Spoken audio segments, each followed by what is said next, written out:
Hey guys, तो आज हम जा रहे हैं प्रयागराज में स्थित चंद्रशेखर आज़ाद पार्क, जहां चंद्रशेखर आज़ाद ने खुद को गोली मारी थी। तो आइए जानते हैं कि ये सब कैसे हुआ।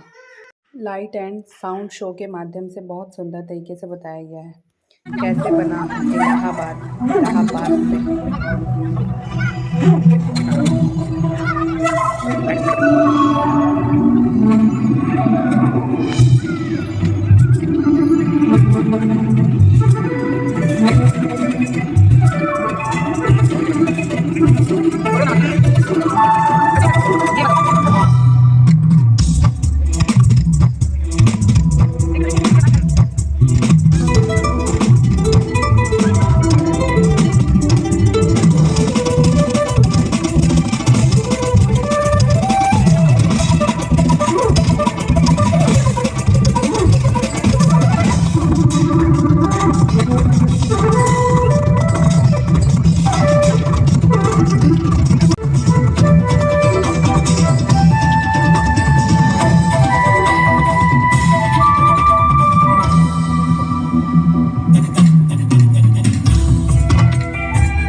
मगर बेहद सुंदर विक्टोरिया मेमोरियल यहाँ प्रयागराज में भी मौजूद है, ये बात बहुत कम लोग जानते हैं। इसी पार्क के अंदर महारानी विक्टोरिया की याद में बनी सफेद संगमरमर की इस नियो गोथिक शैली की छतरी या कैनोपी का निर्माण सन 1905 में हुआ था और इसी कैनोपी में उनकी 7.5 फुट ऊंची मूर्ति का अनावरण अगले साल 1906 में हुआ।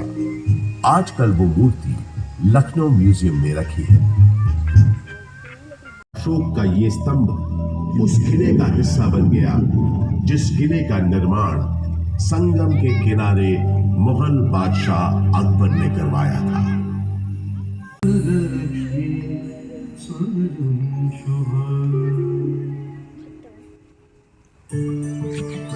अर्थात अक्षय वट की जड़ें स्वयं साक्षात विष्णु है, शाखाएं स्वयं मंगलमयी लक्ष्मी है, उसके पत्तों में देवी सरस्वती वास करती है तो उसके पुष्पों में भगवान शंकर, चतुरानन ब्रह्मा जी इसके फल हैं और विष्णु जी इन सब का आधार है।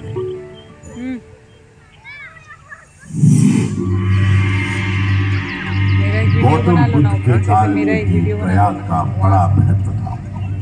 इसका एक बड़ा साक्ष्य है यहाँ उपस्थित वहां से अशोक टेढ़ा की ऐसे लाट। आके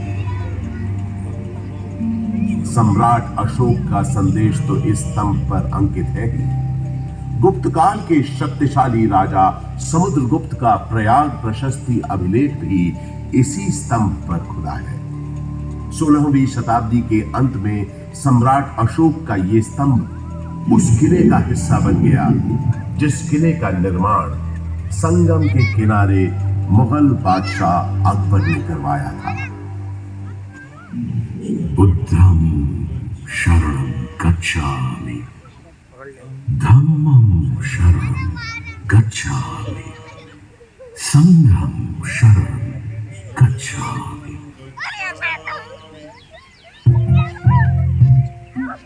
हजारों वर्ष पुराने इस प्रयाग नामक नगर के आध्यात्मिक और धार्मिक महत्व से बादशाह अकबर इतने प्रभावित हुए कि उन्होंने यहाँ एक नया शहर ही बसा दिया और उसका नाम रखा इलाहाबाद, जो वक्त के साथ साथ बन गया इलाहाबाद। अपनी भौगोलिक स्थिति, सुंदर आबोहवा और राजनीतिक महत्व की वजह से इलाहाबाद ब्रिटिश हुक्मरानों को भी बेहद पसंद आया और कुछ ही समय में ये शहर ब्रितानी हुकूमत का एक महत्वपूर्ण केंद्र बन गया।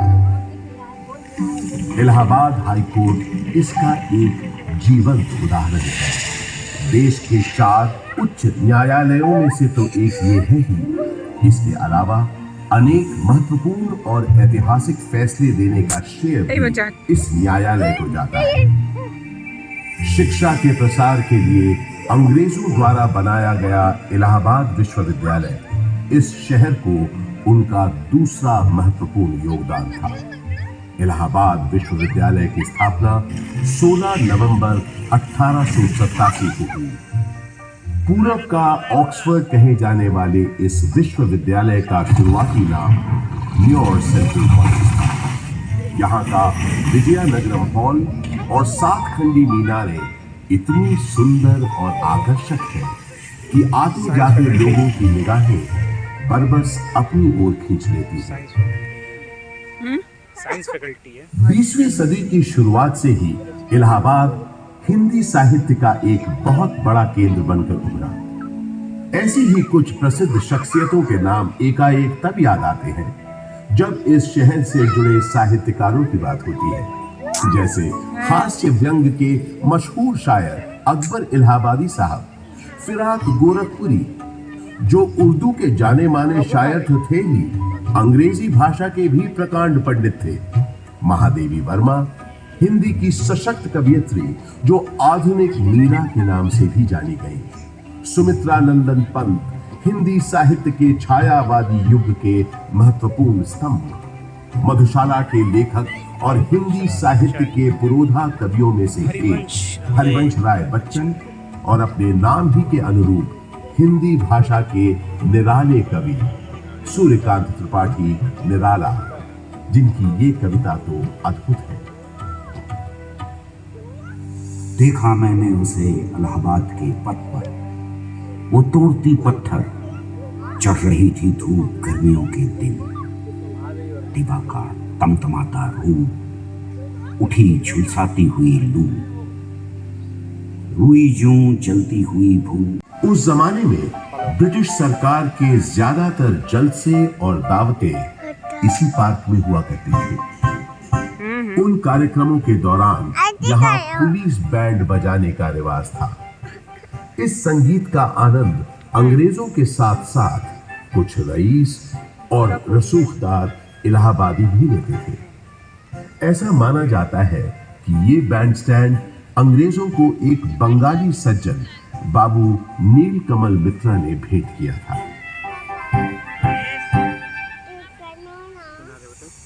पंडित बृजमोहन व्यास और कुछ अन्य गणमान्य व्यक्तियों के प्रयासों से इलाहाबाद संग्रहालय की एक छोटे से स्तर पर शुरुआत सन 1931 में ही हो गई थी। एल्फ्रेड पार्क में म्यूजियम के वर्तमान भवन का शिलान्यास पंडित नेहरू ने 14 दिसंबर 1947 को किया और भारतवर्ष के 4 राष्ट्रीय संग्रहालयों में से एक इलाहाबाद म्यूजियम सन 1954 में आम जनता के लिए खोल दिया गया। यहां पुरातन शिल्पकृतियां, प्राचीन पाषाण प्रतिमाएं, कांसे की दुर्लभ वस्तुओं और पांडुलिपियों के अलावा 75,000 से अधिक कलाकृतियों का एक विशिष्ट संग्रह है। वास्तुकला के इन धरोहरों और अद्वितीय संग्रहालय के अलावा ये पार्क एक ऐसे स्वतंत्रता सेनानी के नाम के साथ भी जुड़ा है जो कभी फिरंगियों के हाथ न आया और हमेशा आजाद ही रहा। वो महान स्वतंत्रता सेनानी थे चंद्रशेखर आजाद। भारत के स्वतंत्रता संग्राम में इनका अभूतपूर्व योगदान रहा है। मशहूर क्रांतिकारी दल हिंदुस्तान रिपब्लिक एसोसिएशन को हिंदुस्तान सोशलिस्ट रिपब्लिक एसोसिएशन के नाम से न सिर्फ उन्होंने पुनर्गठित किया, बल्कि भगत सिंह, रामप्रसाद बिस्मिल, अशफाक उल्लाह खान जैसे अनेक क्रांतिकारियों को उसमें शामिल भी किया। सन 1931 में चंद्रशेखर आजाद एक खुफिया और बेहद महत्वपूर्ण काम के लिए इलाहाबाद आए और 27 फरवरी के दिन उन्होंने अपनी पार्टी के एक सदस्य सुखदेव राज से इसी एल्फ्रेड पार्क में गुप्त मीटिंग की योजना बनाई। किसी भेदिए ने यह सूचना British police officer mister Nott Bower को दे दी।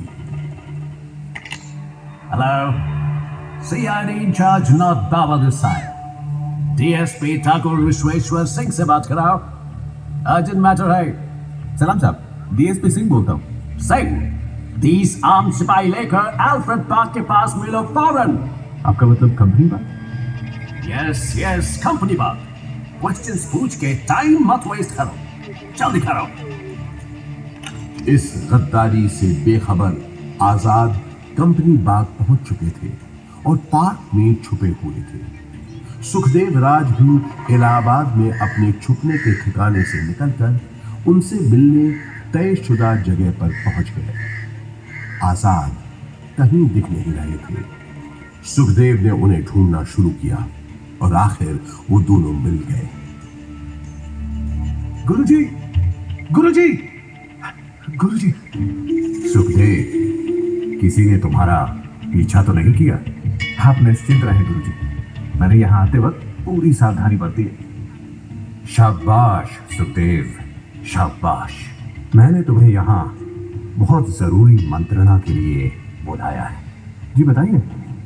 मैं चाहता हूँ कि तुम और तुम्हारे 4-5 विश्वास पात्र साथी। आजाद और सुखदेव की बातचीत शुरू हुए ज्यादा देर नहीं हुई थी कि नॉट बावर 30 राइफलधारी सिपाहियों के साथ यहां पहुंच गया।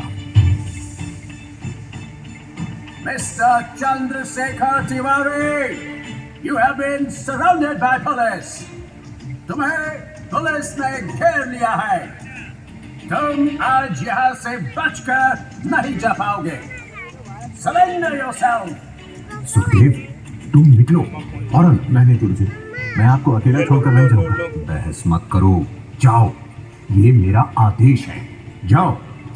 पर आप, जब तक मेरे पास मेरी बमतुल बुखारा है, मेरा कोई बाल भी बाका नहीं कर सकता। अब जल्दी जाओ यहाँ से, और जब तक मेरा अगला संदेश न मिले तब तक चौकन्ने रहना, संभल कर रहना। सुखदेव, अब जाओ यहाँ से, तब तक मैं इनको रोकता हूँ। पल भर में नॉट बावर ने आजाद पर गोलियां बरसानी शुरू कर दी। आजाद यहीं बगल में जामुन के पेड़ के पीछे छुपे पुलिस का मुकाबला कर रहे थे। जख्मी होने के बावजूद उस दिन उनकी गोलियों से नॉट बावर और डीएसपी सिंह दोनों घायल हुए। आजाद के पास गिनती की गोलियां थी, जबकि पुलिस के पास न गोलियों की कमी थी न बंदूकों की। फिर भी आजाद उनसे अपने पास बची आखिरी गोली तक लोहा लेते रहे। आजाद ने प्रण लिया था कि वो हमेशा आजाद रहेंगे। उन्होंने अपना प्रण निभाया और वो हमेशा आजाद ही रहे। उन्होंने अपने पास बची आखिरी गोली से अपने प्राण न्योछावर कर अपनी प्यारी मातृभूमि के लिए आत्म बलिदान दे दिया।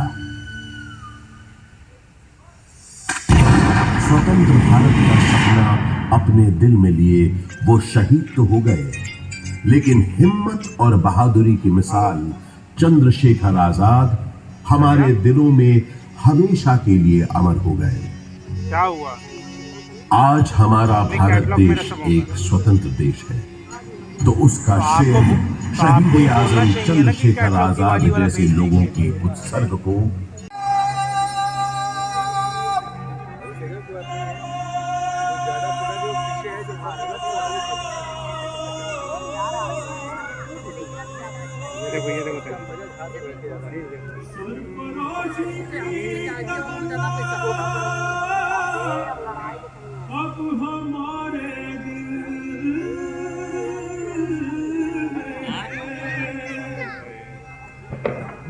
देखना है ज़ोर कितना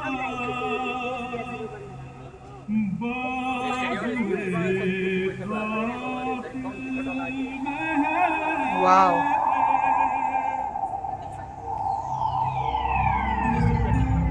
मैं वही वृक्ष हूं, वही पीपल का दरख्त जिसने क्रांतिकारियों के सरताज महान चंद्रशेखर आजाद की शहादत देखी। बरसों से खड़ा हूं यहाँ, बहुत कुछ देखा है मैंने, बहुत कुछ सुना है।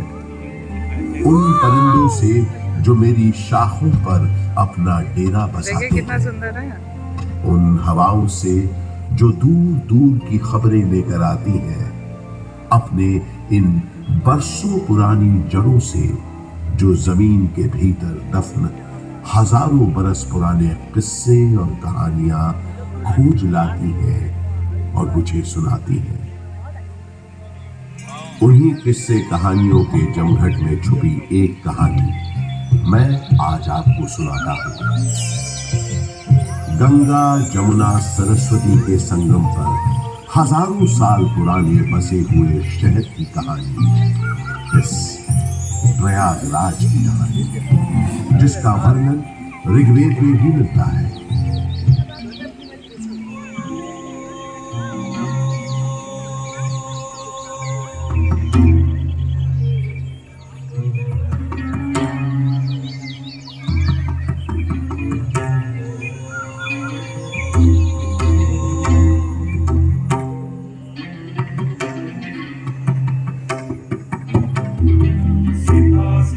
सरिते यत्र संकटे तत्राप्लुतासो हिममुत्तपन्तति।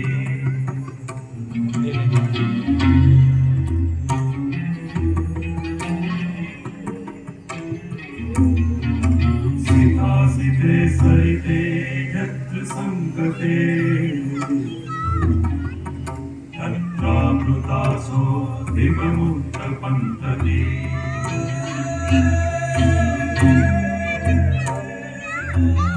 वाओ, देवैकन्दं विसृजन्ति धियास्ते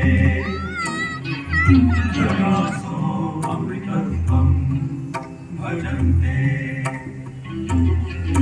सितासिते सरिते यत्र संकटे तत्राप्लुतासो हिममुत्तपन्तति।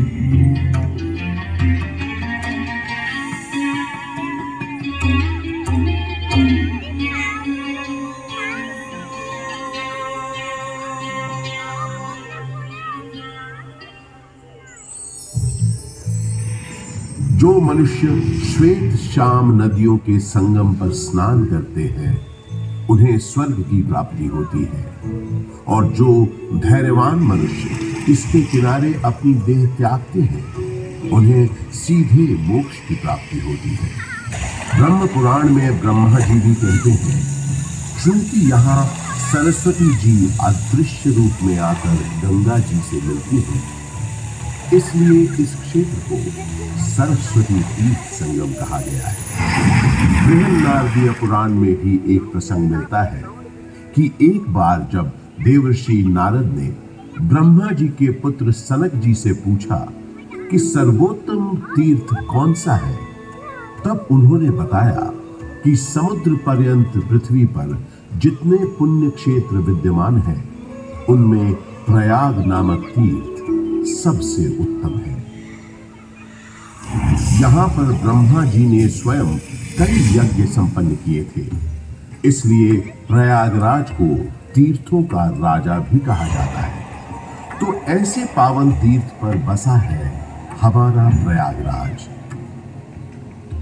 ये उन 4 शहरों में से भी एक है जहां विश्व प्रसिद्ध कुंभ मेले का आयोजन होता है। चलिए आज मैं आपको इसी से जुड़ी एक पौराणिक कथा सुनाता हूं। समुद्र मंथन के समय जब अमृत कलश प्रकट हुआ, तब देवताओं और असुरों में उसे पाने के लिए भयंकर युद्ध हुआ। ये देखकर गरुड़राज सुरक्षा के विचार से इस अमृत कुंभ को लेकर क्षीर सागर की ओर उड़ चले। कहते हैं उनकी इस यात्रा के दौरान पृथ्वी पर 4 जगह अमृत की कुछ बूंदें छलक कर गिर पड़ी और इन बूंदों से उन नगरों की नदियों के पानी में अमृत जैसे गुण आ गए। यही कारण है कि इन 4 नगरों में हर 12 वर्षों पर कुंभ का पर्व मनाया जाता है। लाखों श्रद्धालु साधु संतों के सैकड़ों अखाड़े गंगा जी में स्नान करने आते हैं, संगम किनारे सत्संग करते हैं, धुन गवाते हैं।